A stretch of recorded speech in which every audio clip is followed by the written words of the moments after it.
Oke, jadi akhir-akhir ini dengan uang 7 juta rupiah kalau misalkan kita belikan laptop, mungkin kita bisa dapat Intel Core i3 atau Ryzen 3, dan kalau misalkan kita ngerakit PC, mungkin kita dapat Intel Core i5 lah, tapi discrete graphic card-nya juga bukan yang powerful amat.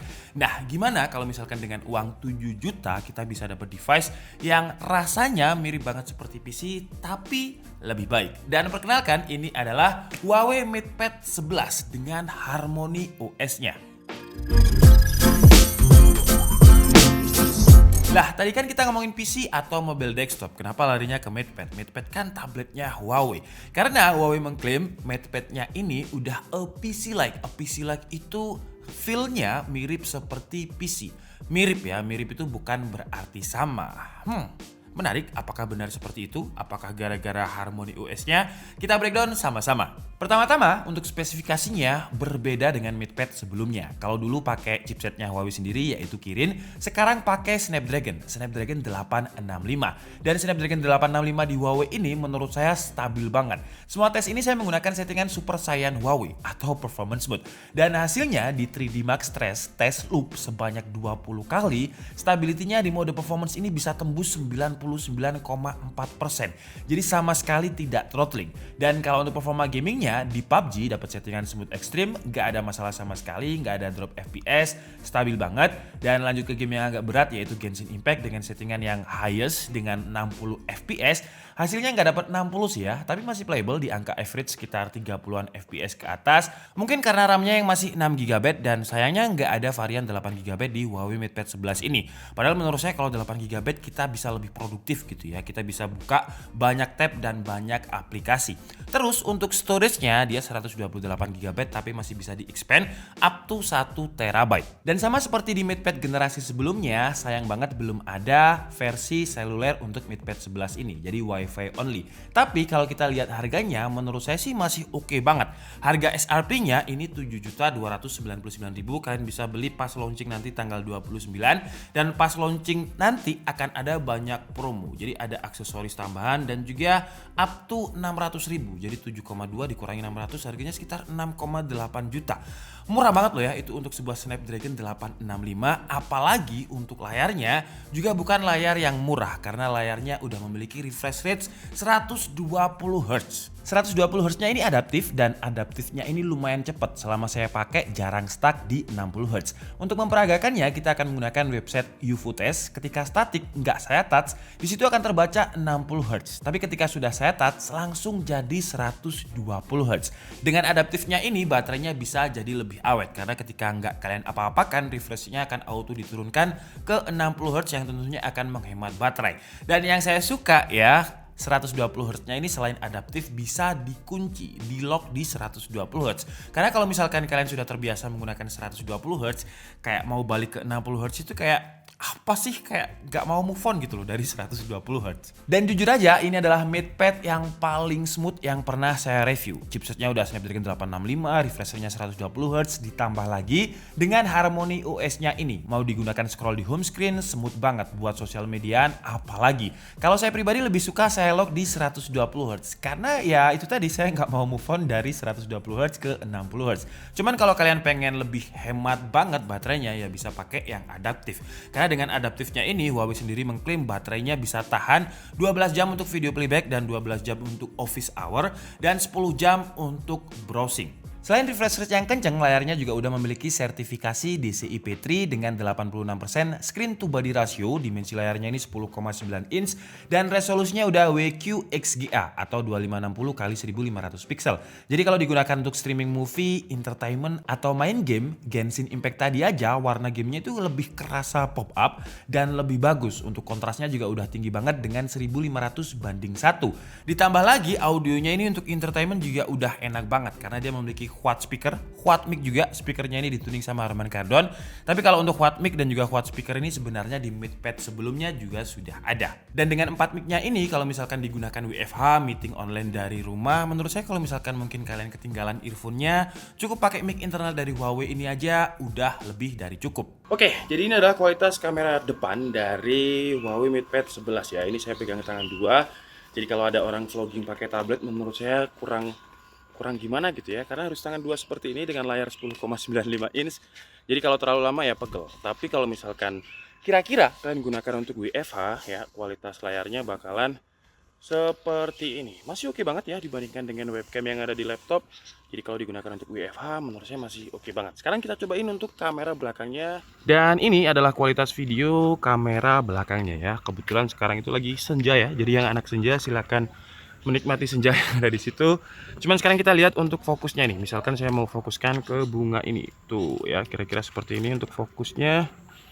Warnanya juga dapat banget, entah karena layarnya yang udah sertifikasi DJI-P3 atau kameranya ya, karena warna merahnya kalau di layarnya ini benar-benar terlihat bagus. Ijonya ini juga kelihatan hijau banget, hijau seger gitu, bukan hijau yang puyeh ya. Cuman dia kurang stabil ya. Jadi kalau misalkan saya jalan nih, tuh ya, jadi saya jalan ini masih kurang stabil karena memang segmennya tablet. Sekali lagi, kalau misalkan ada orang videographer pakai tablet untuk mode videonya, menurut saya agak kurang ya, karena kurang mobile, agak berat kalau dipegang dengan dua tangan seperti ini.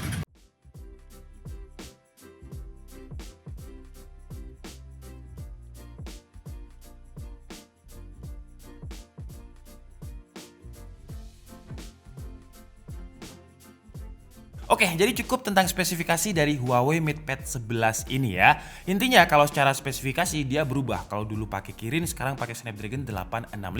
Karena jujur aja saya lebih penasaran dengan OS-nya, Harmony OS 2.0. Balik lagi ke klaim Huawei yang katanya a PC like tablet atau rasanya yang mirip PC, mirip ya, bukan berarti sama. Harmony OS-nya ini bisa di custom widget. Kita bisa setup aplikasi yang sering kita gunakan, bisa custom widget juga, dan di bawahnya ada tampilan 2 bar untuk menu dengan instant access. Untuk masuk ke multi window sekarang juga lebih smooth dan ada app bubble juga untuk multitasking. Dan teori sok tahu saya kenapa dinamakan Harmony OS, karena mungkin MatePad ini dari dulu kan terkenal dengan ekosistemnya yang canggih ya. Sebelum adanya Harmony OS itu sudah ada fitur yang namanya multi screen collaboration, di mana dengan multi screen collaboration ini kita bisa mengkoneksikan semua device Huawei seperti Huawei Nova 7 yang pernah saya peragakan dengan laptop D15-nya, dengan MatePad-nya juga terintegrasi dengan baik gitu. Kita bisa drag and drop file dari HP ke tablet ke laptop dengan sangat mudah. Nah, sekarang di Harmony OS ada yang namanya Super Device. Nah, dengan adanya Super Device ini kita tinggal touch aja dan dia akan otomatis mencari device yang support. Sayangnya untuk device yang support dengan Super Device ini, saya lihat di websitenya Huawei hanya ada 6, dan dari ke-6-nya itu di sini saya nggak ada barangnya, jadi kita nggak bisa memperagakannya. Jadi tolong buat Huawei nanti kalau misalkan nonton video ini bisa dikirim ke 6-6-nya, jadi biar bisa kita demokan gitu ke khalayak yang banyak, dan biar di KID itu juga dapat 6 barang gitu ya. Bercanda. Sebenarnya masih banyak banget fitur dari Harmony OS yang pengen saya share kepada kalian. Cuman biar durasinya nggak terlalu panjang, hari ini kita fokus di MatePad-nya aja. Untuk Harmony OS bakal kita kupas di next video. Nah, kalau untuk bener-bener pengen merasakan a PC like sesuai klaim Huawei, saran saya sih beli aksesorisnya juga seperti pensil dan keyboardnya. Untuk pensilnya ini udah generasi kedua yang diklaim Huawei sudah 2 millisecond low latency. Jadi delaynya itu nggak bakalan bisa kita rasakan. Dan dia memiliki 4096 pressure sensitivity yang artinya mau nulis tipis atau tebal bisa dengan tekanan. Sama seperti gambar di kertas. Dan untuk ngecasnya juga praktis, tinggal taruh aja di atasnya dan beres karena dia udah magnetik. Keyboardnya pun juga udah magnetik, tinggal tempel aja beres. Pertama kali pairing akan pop up menu, connect gak? Connect lah, masa enggak? Sama, pensilnya juga seperti itu. Feel keyboardnya juga udah mirip sama seperti mobile PC, travel distance-nya itu 1,3 mm dengan support adjustment ada 55 dan 65 derajat, tinggal ditempelin aja ke bagian tempat adjustment-nya. Dan kalau kita koneksikan MatePad 11 ini dengan mouse, secara otomatis Harmony OS-nya akan ada kursornya juga. Jadi benar-benar mirip seperti di desktop. Anggap aja desktop dengan layar 10,95 inch. Cuman yang saya sayangkan di Huawei MatePad 11 dengan Harmony OS-nya ini malah desktop mode-nya itu hilang. Di MatePad generasi sebelumnya kita tinggal tarik aja dari notification center-nya dan pencet desktop mode, itu langsung berubah. Tampilannya benar-benar mirip desktop. Nah, di MatePad 11 ini nggak ada, saya nggak tahu kenapa. Mungkin di next update itu berarti Harmony OS 3.0 bakalan ada. Jadi tolong Huawei ya, kalau misalkan desktop mode-nya itu hilang, saya sebagai pengguna Huawei yang lebih sering pakai desktop mode, itu kayak ada yang hilang gitu rasanya. Oke guys, jadi mungkin cukup segitu aja video review dari Huawei MatePad 11 kali ini. Kesimpulannya dengan harga SRP ya, harga SRP-nya itu 7.299.000. Tapi katanya launching nanti tanggal 29 bakalan ada cashback sampai 600.000, berarti harganya sekitar 6,8 juta. Dengan 6,8 juta kita udah dapet tablet yang chipsetnya fleksibel banget.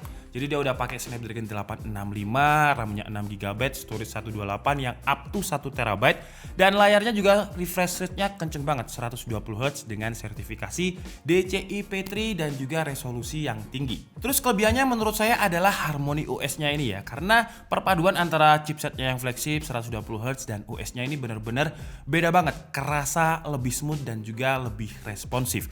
Dan semoga aja super device tadi yang ke-6 yang saya bilang bercanda tadi dikirim beneran sama Huawei, jadi saya bisa merasakan secara harmoni OS-nya ini ya. Kekurangannya menurut saya adalah belum ada versi seluler. Jadi kalau misalkan saya lagi ada di hutan gitu, nggak ada wifi gitu ya, kita nggak bisa terhubung dengan internet karena dia wifi only. Oke, jadi mungkin cukup segitu aja video kita kali ini. Saya minta maaf kalau ada kesalahan dalam penyampaian informasi. Seperti biasa, kalian bisa mengkoreksinya di kolom komentar. Saya Niko Budi and see you on the next video. Bye-bye.